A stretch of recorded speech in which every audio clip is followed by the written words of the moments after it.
With the Cole Initiative, we are at the beginning. Gifts like Senator Cole's are very important, not just to the Follette School, but to the entire university. We are never going to get beyond divides if we can't find some common ground. And the study of public policy provides some of that common ground. Having people who can think about policy issues clearly and coherently and analytically is really important.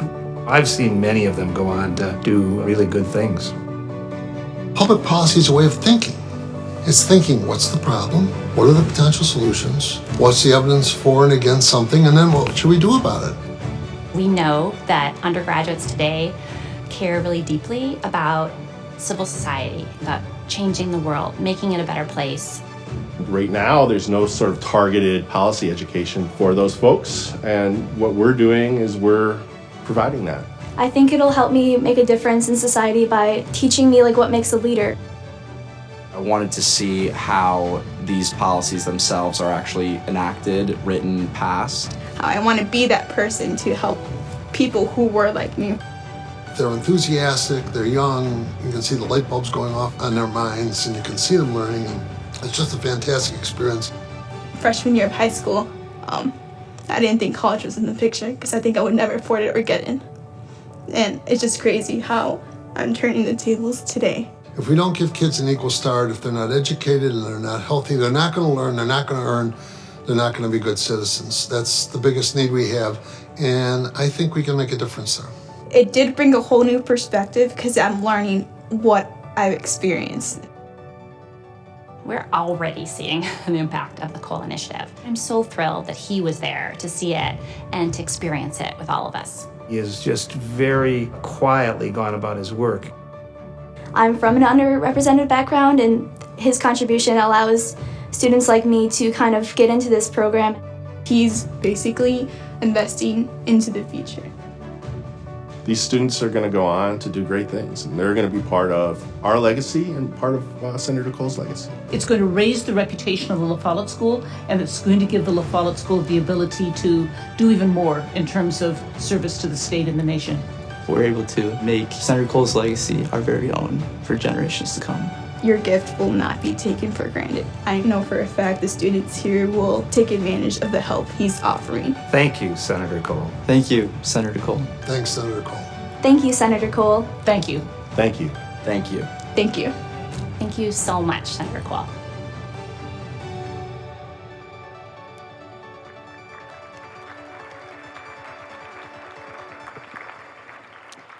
Thank you, Senator Cole. Good morning and welcome, everyone. I'm Susan Yackee, the director of the Follette School of Public Affairs. We wanted to start this day with a video to tell you a little bit about the Follette School, but also to thank Senator Herb Cole.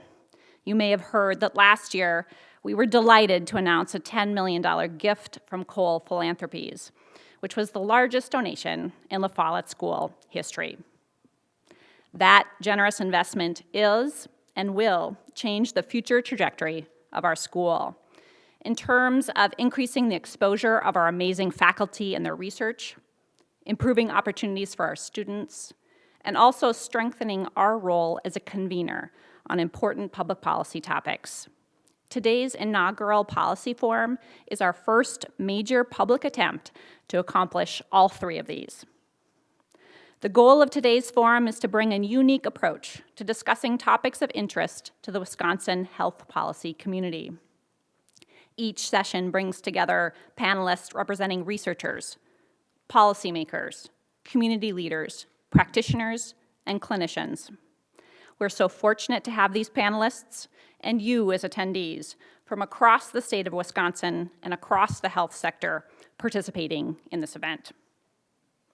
Since we love data at the Follette School, I wanted to share a few pieces of data with you. First, over 25% of today's attendees came from outside of the Madison area.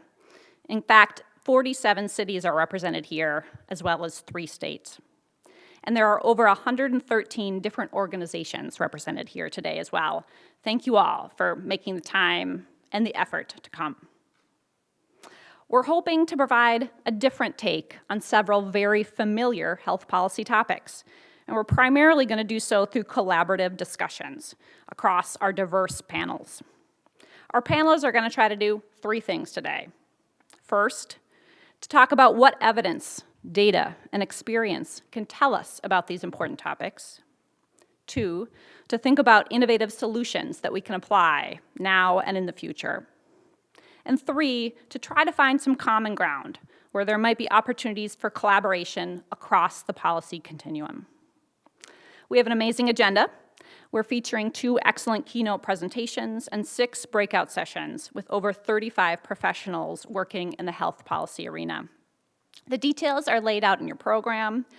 We recognize that all of you wish you could attend all 6 of the breakout sessions, but you will have to choose a morning breakout and an afternoon breakout. Fear not, we are videotaping all of the sessions, and we will share materials with you in about a month.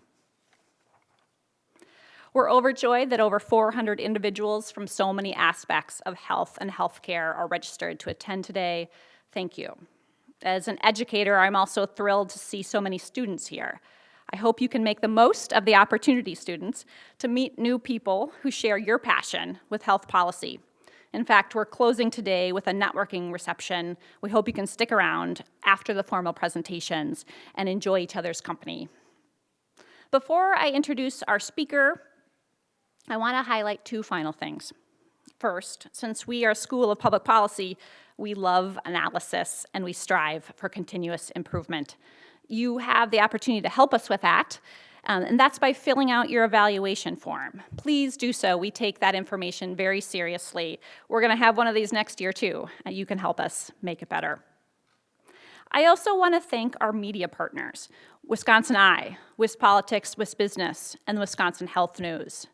Wisconsin Eye is live streaming parts of today's activities, and Wisconsin Health News and WisPolitics provided excellent pre-event media and will be covering today's event. Thank you all so much for your support.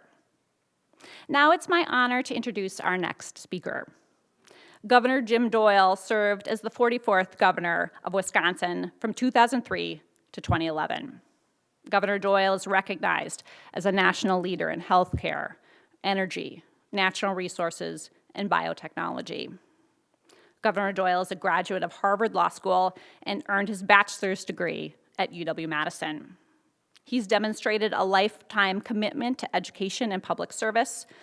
Inspired by John Kennedy's call to public service, he spent several years after college providing education and legal services in the Peace Corps in Tunisia, as well as on the Navajo Indian Reservation in Arizona. Prior to his election, Governor Doyle served 12 years as Wisconsin's Attorney General. As AG, he led and completed several major multi-state efforts, and he, in fact, argued 3 cases in front of the Supreme Court. I've never heard about that. I want to someday. Prior to that, he was Dane County District Attorney and a lawyer in private practice. Governor Doyle is presently of counsel and a healthcare lawyer at Foley & Lardner, LLP, where he provides strategic advice and counsel to clients regarding policy and regulatory matters. I'm also delighted to note that he is a Follette School Adjunct Associate Professor of Public Affairs. Please join me with a warm welcome for Governor Jim Doyle.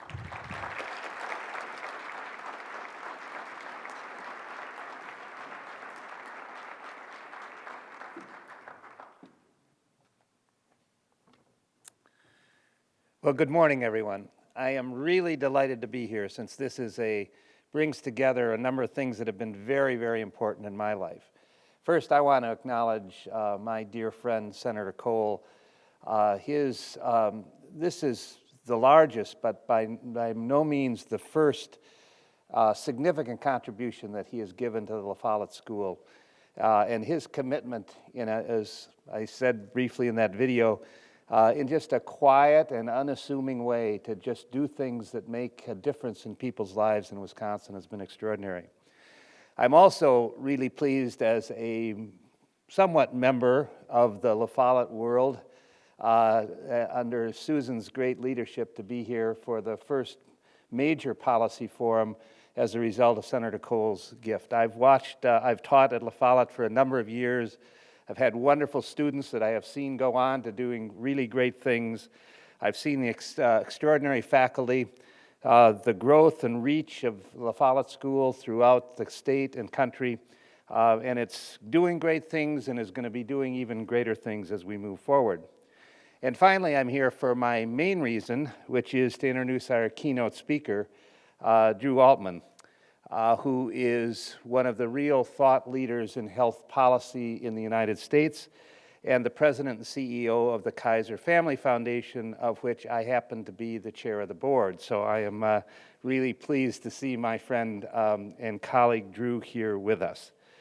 The Kaiser Family Foundation is really an extraordinary organization.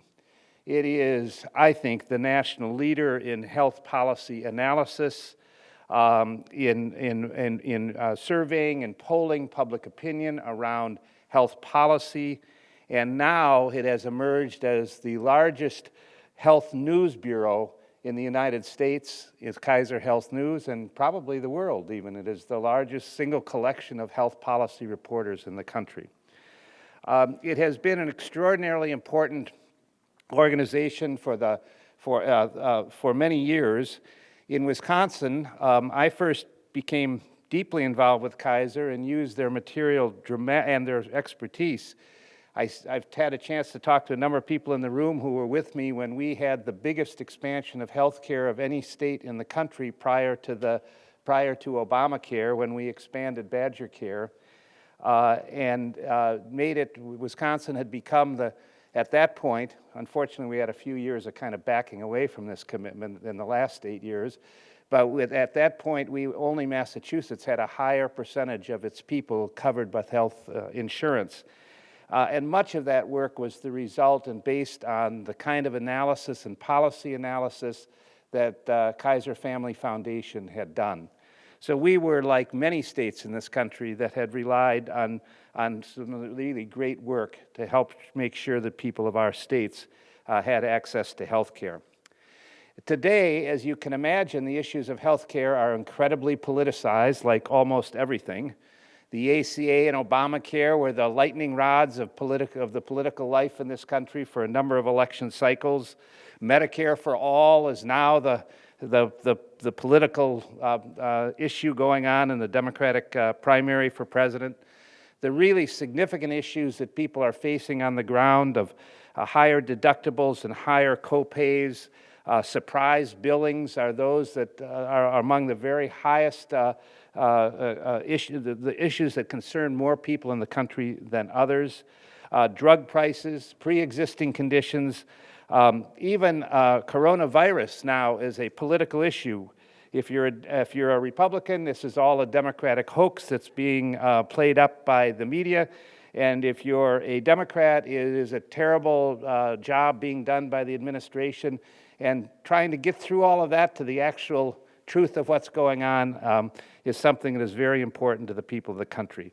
So there is an incredible need for unbiased, thoughtful data and analysis that is readily available to health policy experts, perhaps even more importantly, readily available to the people of the United States. And that's where Drew Altman comes in, as the president and CEO of the Kaiser Family Foundation. This foundation, in its current structure over the last almost 30 years, is entirely the result of the vision of Drew Altman. He grew up in Boston. He has a BA from Brandeis, an MA from Brown, and PhD from MIT, a postdoc at the Harvard School of Public Health. He is a real scholar of health policy. He was also a totally Eastern Corridor kind of guy, you know, sort of one of these people that thought the whole country ended somewhere east of Philadelphia. But in the early 1990s, he left to take a new job in California with the Kaiser Family Foundation. At that time, it was a foundation that was struggling, had no real focus, and Drew took it over and gave it that focus and mission that has served this country well. Prior to this, at a very young age, he was a commissioner of the New Jersey Department of Human Services, and in the decades ago was a leader in welfare reform, not the kind of welfare reform some of us remember, but a very different welfare reform that he worked on in the 1980s, school-based youth services, homeless issues and medical care for homeless. These were things that Drew was concerned about as a young man 40 years ago. He also has been at Pew, Robert Wood Johnson Foundation, and in the Carter administration in the Healthcare Financing Administration, which is now basically CMS. So he has been all over. But since the 1990s, he has been the president and CEO of KFF. His vision was the need for unbiased, accurate, and helpful information. The Kaiser Family Foundation has become the expert on Medicare and Medicaid policy in this country for many years. It has been the center of much of the analysis that's done on the private insurance market. If anybody wants to see the statistics on our insurance costs going up or down, what our deductibles looking like, go to the Kaiser site, and that's where you'll find that information. He has forged incredibly important partnerships with organizations, particularly in the media, NPR, the Wall Street Journal, Washington Post, and others, which have been instrumental in disseminating health information.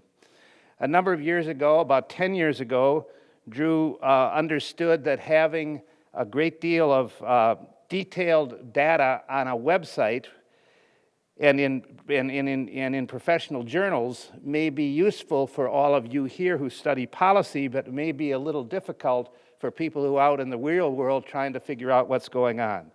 And that was the beginning of Kaiser Health News, which, as I said, is now the largest health news bureau in the United States. And look at almost any major article that you see, New York Times, Washington Post on healthcare, and you will see that it is a Kaiser Health News product. That is the kind of information, if you're CBS News and are seeing the billing of the month, the most outrageous bill of the month, that's Kaiser Health News. So they have been, Drew's vision has been to get information out into our general community as well. He is a leader in the world not only of healthcare, but of foundations and nonprofits. He is sought out by many for the kind of leadership he has brought to his organization and how to bring it to others.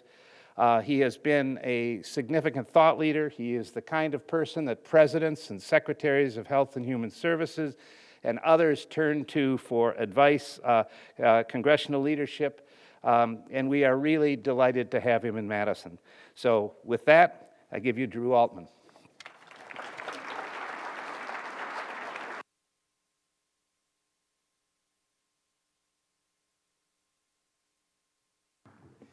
Well, after that, I'll just say I'm happy to take your questions.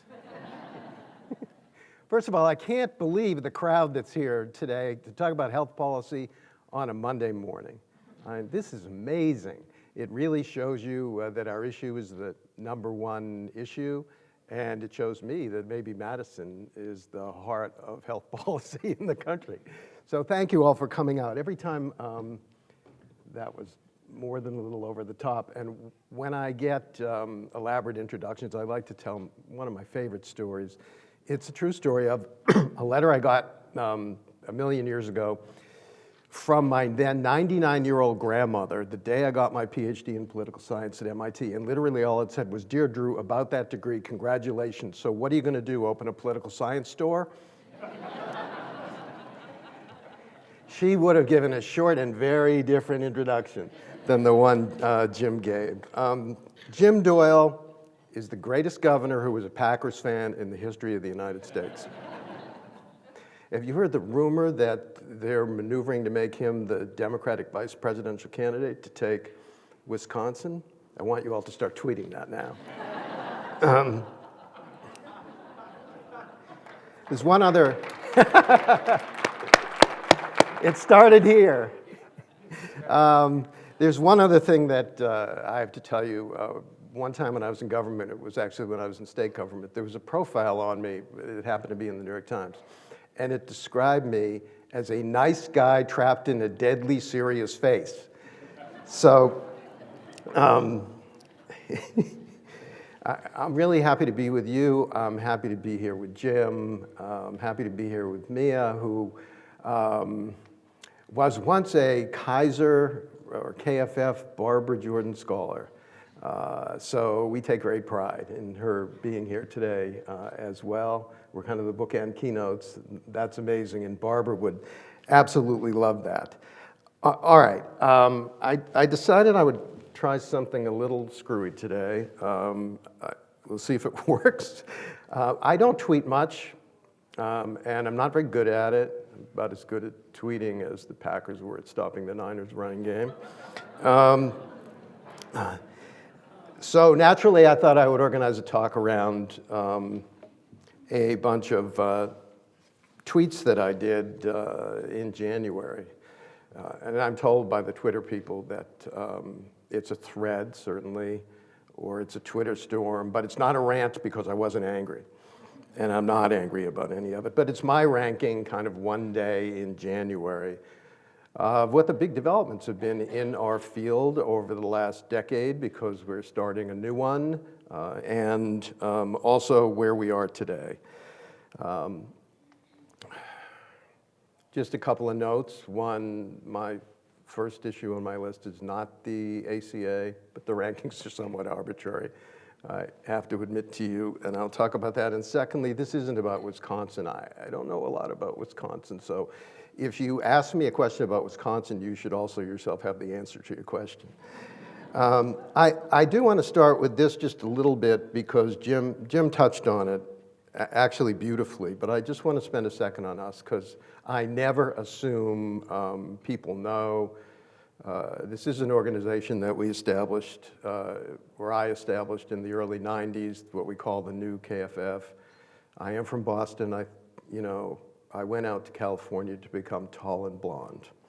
And you could see that that worked. The basic idea was that there was a need in the country as health was becoming an issue for an independent source of information, data, facts on all these big, hotly contested health policy issues. That through information could be a voice for people, and we do that through all kinds of policy analysis and research and polling, and through our journalism. This will sound very syrupy, but we think of ourselves as being in the business of finding, presenting, and defending the facts and the truth to the extent you can discern the truth at a time when that is under threat and under challenge. We're called a foundation. We're not actually a foundation. Just think of us as an endowed nonprofit. And the big one, and the reason I'm showing you this, is just to make sure there's no one in the room who thinks we're part of Kaiser Permanente. We actually have no connection, giant HMO, Kaiser Permanente, which is why I struggle with our name, and your ideas for a new name for us are welcome. So give them to me if you have them, and if there's a winner, there'll be a big prize. You get a lifelong subscription to the Kaiser Health News Morning Briefing, which is free. Okay, let's get to the tweets. This is the first one. Jim actually talked about this a little bit.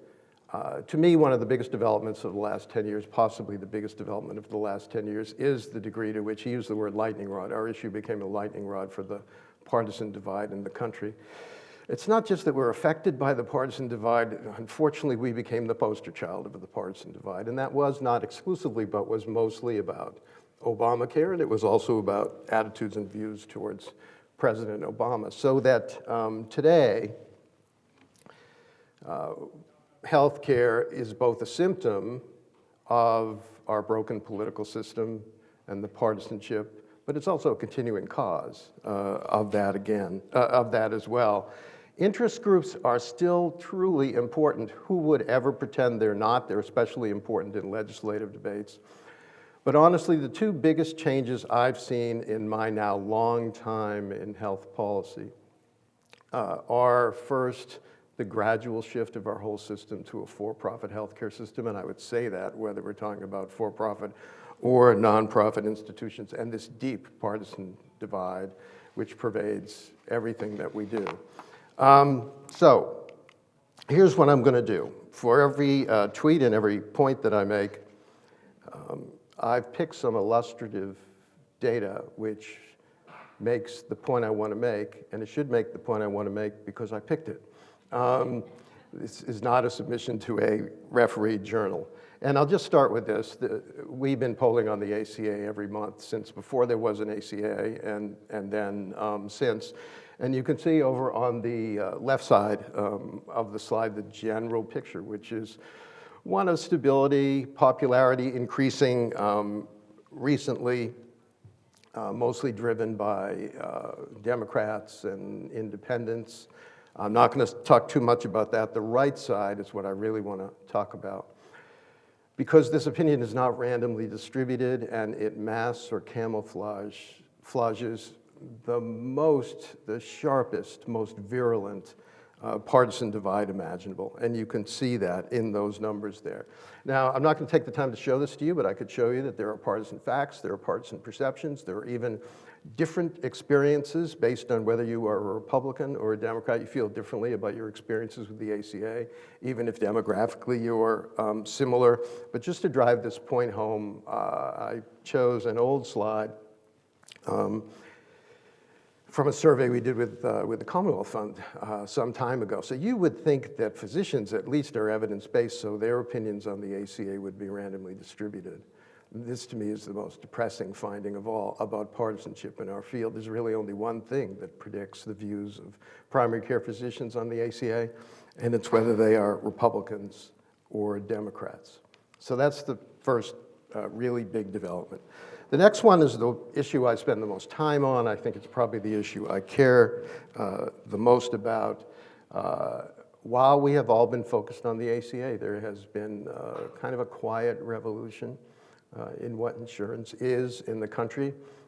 And I'll use technical insurance language to describe this, from better coverage to much crappier coverage. With the higher and higher deductibles, which Jim talked about, and other things. One of the big debates we have not had in this country is how much cost sharing is too much cost sharing, and for whom. So again, let's look at this. This chart really shows this to me. This shows you the gap between what's happening with people's deductibles. That's that crazy line rising up through the ceiling, and people's wages. And it really is that gap that matters. That's why people are experiencing the pain they're experiencing the way they are. It's true for premiums as well. As healthcare people, we don't focus enough on what's happening in people's lives generally. It's one of the good things about the focus on social determinants of health. But that, I think, is the way to understand the issue. And this is what really worries me the most. We talk about a crisis in healthcare. We may have many of them and one big one.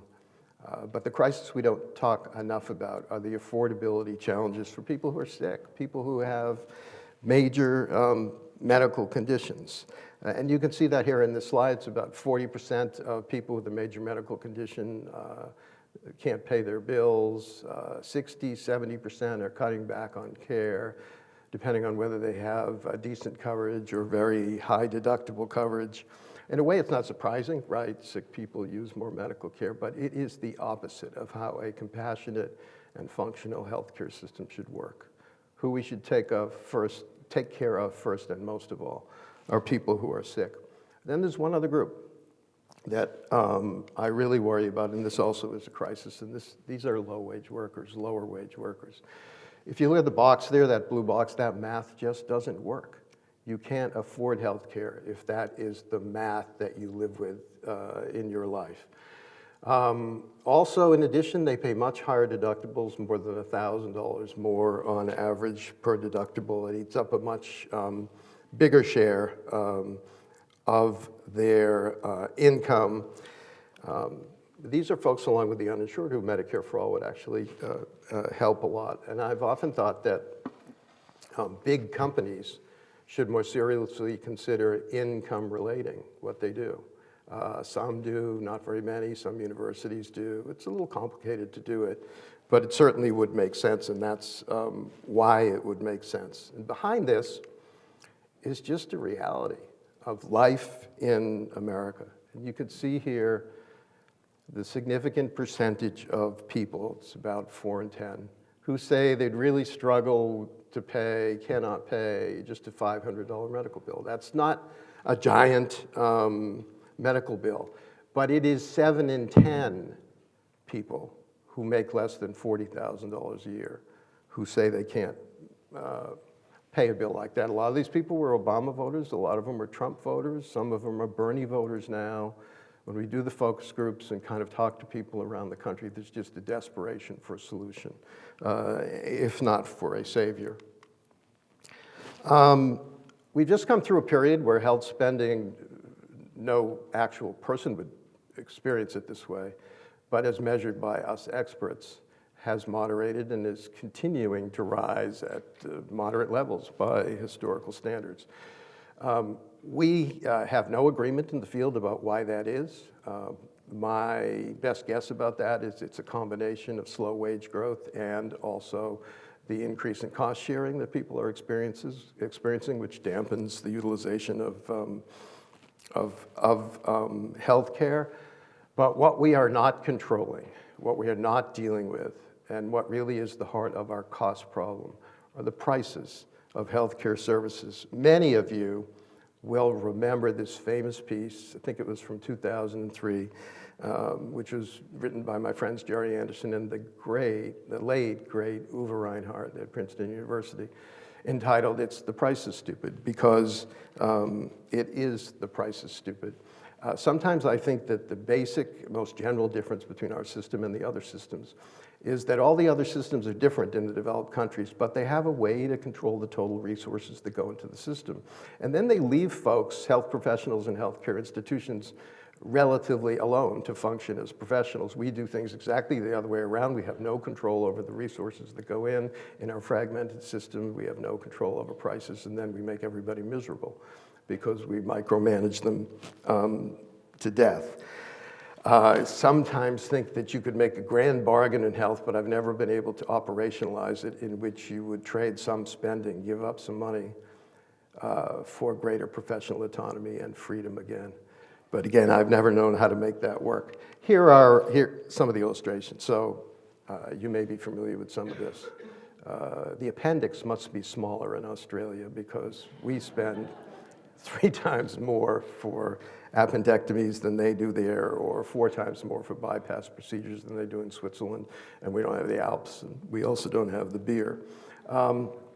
And so I've been trying to think about how to drive home this point about the sticker shock that people experience in healthcare. This is not a slide I would ever submit to the New England Journal of Medicine, but I think it works. And what it shows you is that if you look at everything that we spend for typical family coverage, for someone with employer coverage, what the employer spends and what they spend, it's more than the cost of a VW Beetle, except you buy the Beetle every year. And so for me, that really drives home the point. Jim talked about this. We've been trying to popularize this issue through what we call Bill of the Month at Kaiser Health News, and bring attention to it. It's a 3-way partnership between us and NPR and CBS News, in which hundreds of thousands of people send us their health experiences and their experiences with healthcare bills, and then we focus on the ones that we think are so interesting. But as someone would say, here's the deal. The broad point I would make about this, and for each of these I'm trying to make a broader point, is we have not had, and I don't think we have now, the political courage to take on the issue of healthcare prices. And it is our big issue. It is the reason our costs are what they are. And while I don't mean this harshly or uncharitably at all, because I'm for it, I think that's one reason we're focused so much on value these days, just one reason, because it's more palatable, more easy to take than really dealing with prices. Which brings me to the ACA. I intentionally didn't start with it. It's incredibly important. It touches every American in some way, but it never was and is not a reform of the entire healthcare system. The 2 big things the ACA does is expand coverage and reform insurance rules to get rid of the worst excesses in the health insurance system, and that it does some other things as well. We talk about the health exchanges as if they're the entire healthcare system. When prices soared, all Americans were scared that when premiums soared, that their premiums were soaring too. There are 10 million people in the ACA exchanges. I think there are about 175, 180,000 in the Wisconsin federally facilitated exchange. So I often feel the ACA is turned into a straw man where the question is, but the ACA doesn't do this and it doesn't do that and it doesn't control costs enough. It never was designed to do that, which is why I put it where I did. But here's, I think, some really important data. Shows you the progress that we've made. So now over 90% of the American people have some kind of health insurance coverage. And that remaining 8.5% or so, depending on how you measure, it's about half of what it was some years ago. I think it's 6.6% in Washington. So this is real progress. One of the problems the ACA has experienced is that most Americans don't know about this. Only 40% of Americans know that the ACA has expanded health insurance coverage, when if there is one inarguable achievement of the ACA, it is that it has expanded health insurance coverage. But don't let that upset you, because 42% of the American people still think there are death panels in the ACA. So we have these, what should I call them, information deficits. But if you look at this chart, you see a lot and you learn a lot about what the political message should be about health. And it's simple and it's just math. If 91% of the American people have coverage, what they're concerned about is not so much expanding coverage, but the costs of their coverage and the experiences they're having with healthcare costs. And so the way I think about it is that our failure to cover everyone is our moral failure in healthcare. It really is a national shame. But the political crisis, the problem that drives voters when they talk about healthcare, that's affordability, and that's their healthcare costs. You may have seen this, you probably have, and it just shows you that while the ACA is a political construct for people and they respond to it that way, and sometimes in a very partisan way, the main provisions of the ACA are very popular with people. One of the things the repeal and replace debate did is drive home for the American people that there actually were things in the ACA that they really needed and that they really cared about. And one of the interesting things here is the issue which has become the third rail issue is protections for pre-existing conditions. Everyone promising that they will maintain them, whether they will maintain them or they won't maintain them. But as you can see, that is not the most popular provision in the ACA. There actually are a number of others which are a little bit more popular. The unpopular one was the mandate, and the mandate is gone. This kind of picks up the theme I started with just a minute ago. But in recent years, we have really seen what I think of as the consumer issues, the pocketbook issues, cut through the debate.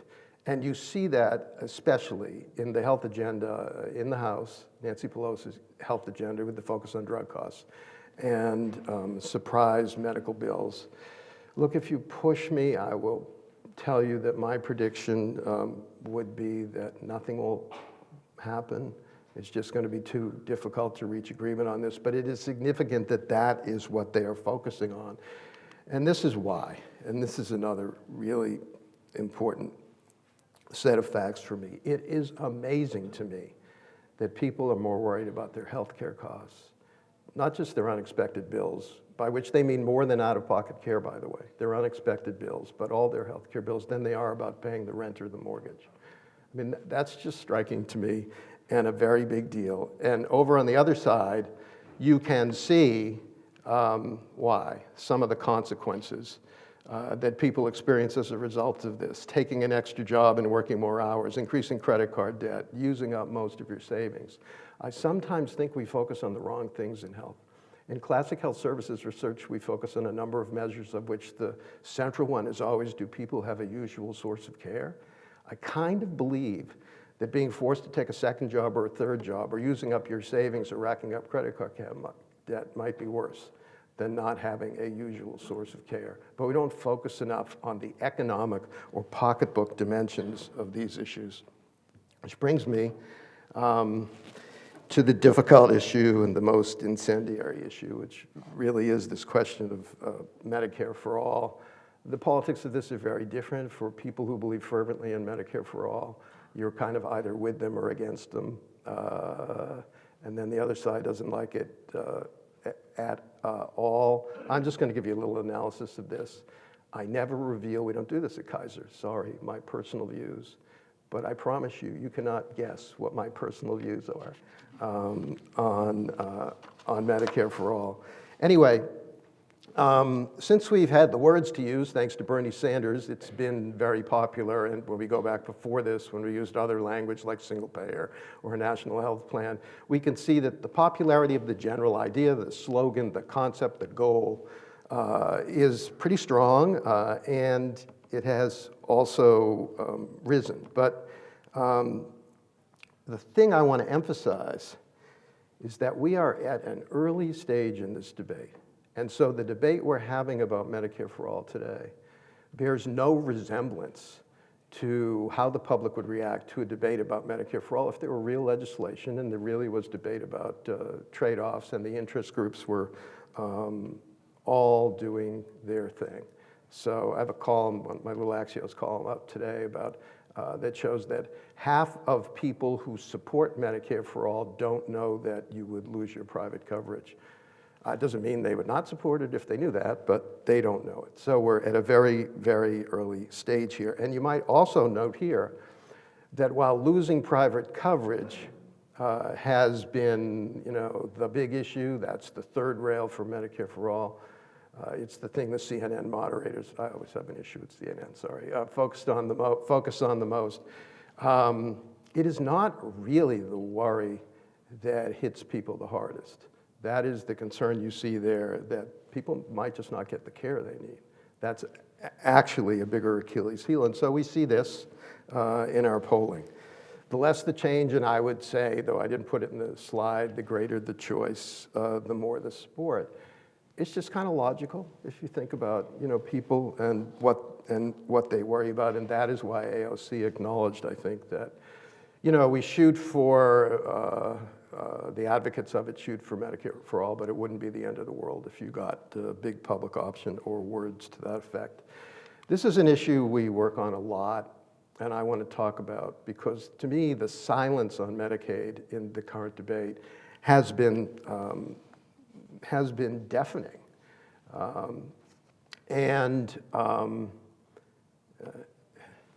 including the debate about Medicare for all, which would eliminate the Medicaid program. And I suppose that's just because advocates of Medicare for all feel, and they might be right, that it would be better than Medicaid is today. In doing that, you would also essentially eliminate the central role the states play in health care. So we don't talk about it, but it's kind of a big policy question. This is why. In health policy circles, Medicaid is always a program people are frustrated with, and providers have one reason they don't like it, and experts have another reason, and advocates and states and everybody, but it is actually now an incredibly popular program with the American people. Not quite up there with the sacrosanct programs, Medicare and Social Security, but not far behind. And the reason is in the slide. There are 74 million people on the program. 7 in 10 Americans now say that they or a family member or a friend have been served by the program. They're pretty happy, not all, but most of them, with their experiences with Medicaid. 1 in 3 Americans say that they personally or directly have had an experience with the Medicaid program. I was doing some focus groups in a place called New Cumberland, Pennsylvania, with Trump voters. And one of them was going on and on about how he said, I'm just so pissed off that all these people have Medicaid coverage, and I'm working 2 jobs, and this was true, and I'm flying to Poland to buy my insulin. And so I said, well, what would you like to do about that? He said, well, how could I get Medicaid coverage? I want to get on that program too. It wasn't really that he was angry about it, it was that he wanted it. There is sentiment for expanding it, even in the red states, though I will add, if you look in a more granular way, not in the red legislative districts in those states or the red congressional districts in those states. And so what happens next with expansion, and particularly the big states, Texas and Florida, Georgia, I think that has to wait until after 2020. This is one thing to watch. The administration, having failed to repeal and replace, is working in smaller ways on transforming the program through what are called Medicaid waivers. These are waivers for block grants and per capita caps, or the work requirement waivers that you've all read about. The only thing I want to tell you about, I have the sad misfortune of having an advanced degree in waivers. I've received them, I've given them, and I've studied them for decades. And once got a waiver literally at 2:30 a.m. In the Reagan White House. That was for welfare reform. So you may read about the technical and legal issues involved in waivers, but this is a political process, and it always has been a political process used by both sides. This relates to the focus on Medicaid. While we're all following the candidates, and some of us are following what's happening in the Congress, a lot of the action is in the states. I think the talk is on the campaign trail, but the action is in the states. And I wrote one of my little columns about this. And just to go on for a little more time than I have today, I just want to tell you my favorite story from my time in state government. It's the story of my first day in office as a very young commissioner of human services. So first of all, I found Trenton. I'd never been to Trenton. There's no reason to go to Trenton if you don't have to go there. And I wandered around, and there was a guard, and I couldn't find the building. I couldn't find the job, and the guard literally said, "Well, kid, I think it's in that building." And I had to talk my way in, and I got up to the 11th floor, and then I had my big idea for taking over this agency. I said, "Look, I know we're very proud of what we do. We're a third of the state budget, a third of the state workforce. We should have a sign in front of our building. There will be a sign in front of this building." Well, 9 months later, after the job was stopped because the wrong procurement rules were used, and then because the wrong union team worked on it, and then by a fabulous letter from the State Department of Treasury, which literally said, this job should not go forward because it is too small to do. It was my birthday. And my chief of staff came in, and now there were stories in the newspaper, will Commissioner Altman get his sign? And he said, come on downstairs. And there were about 1,000 people there. The New Jersey Press Corps was there. The building was draped with these huge sheets, and they peeled it back, and there it was, the New Jersey State Department of Hunan Services. They spelled it wrong. Which is kind of a metaphor for me that I don't really believe that, in government what you work on is truly important, but it's hard to get stuff done. In the private sector, you can get a lot done faster, but it's not as important. A lot of the action is at the state level, so the candidates are talking and the governors are doing things. And this is just one example of this, a recent event that we did with the governors of Washington State and Colorado, who actually are doing their own kind of watered down but still significant forms of a public option. Gonna skip over, no, I'm not gonna skip over it because it's too important.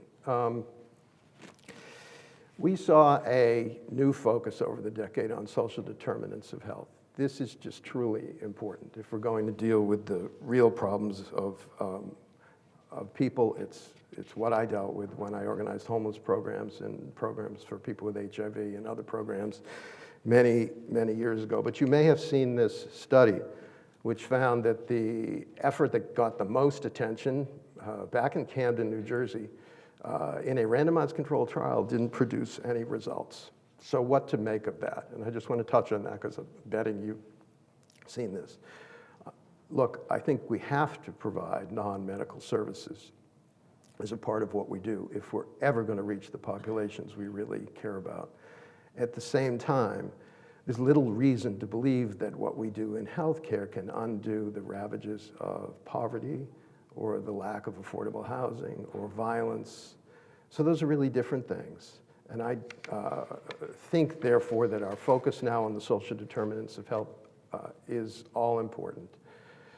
But we should put in perspective the capabilities of the healthcare system itself to address deeper problems like poverty, like violence. And in many low-income communities, big healthcare institutions are not the most trusted institutions. In some they are.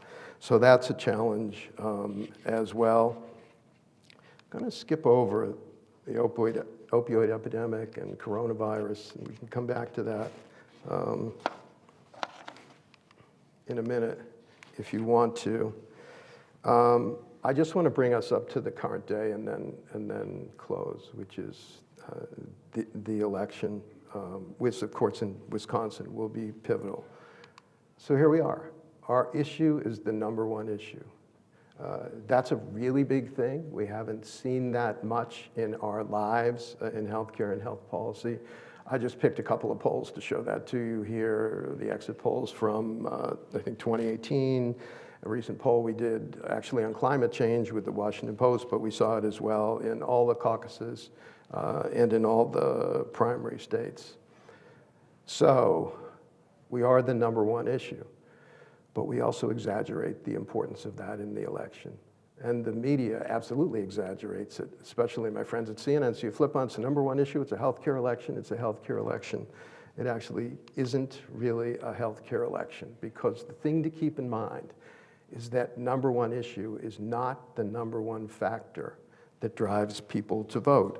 And you can see that here in a series of polls we did in the formerly blue wall states, which included Wisconsin and Pennsylvania and Minnesota and Michigan with the Cook Political Report, which is a new polling partner for us. And what you can see here is that, yes, even Democrats focused on health, but 4 times as many Democrats said their big thing that would really drive their vote was getting rid of Trump for everyone, Democrats, independents, and Republicans.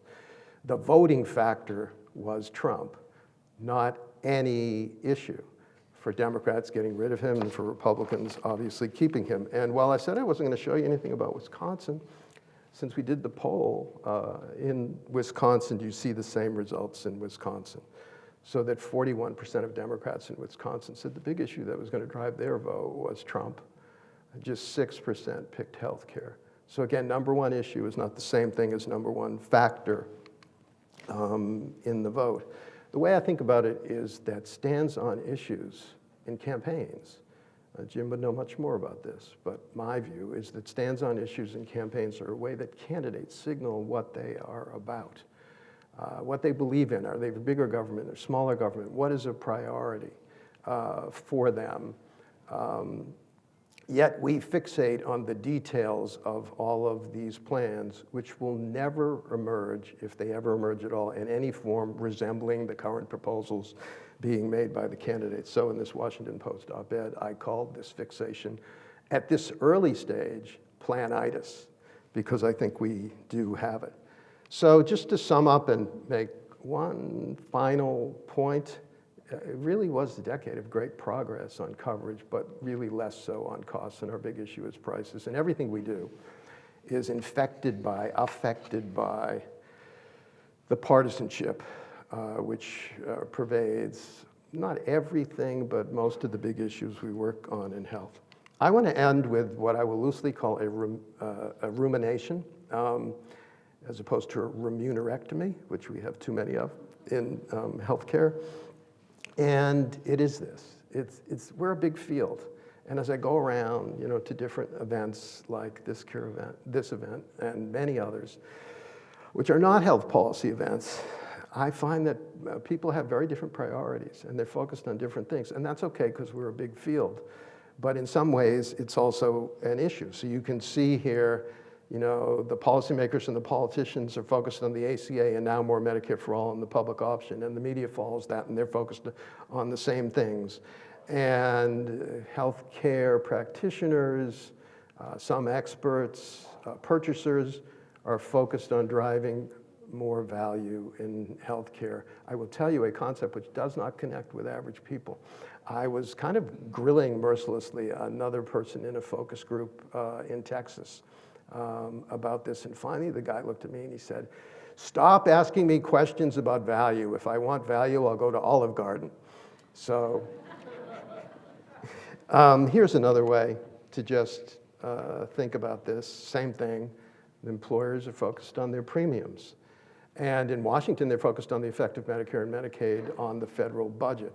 A lot of us experts focus on national health spending. What's the rate of increase in per capita health spending? Many of us are focused on value for the healthcare dollar, but it's really only one thing for people. That's what it is for people. And especially, again, people who are sick and people who are lower wage, who I worry about the most. So a big reason that I really value being able to be with you today and coming to events like this is it's an opportunity for a lot of us, you're going to have breakout sessions, to communicate across the Venn diagram. And I've come to the view that that's really important in our field right now.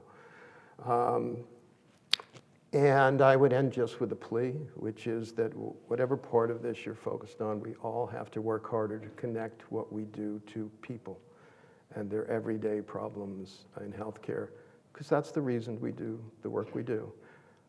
On behalf of the New Jersey Department of Hunan Services, thank you very much.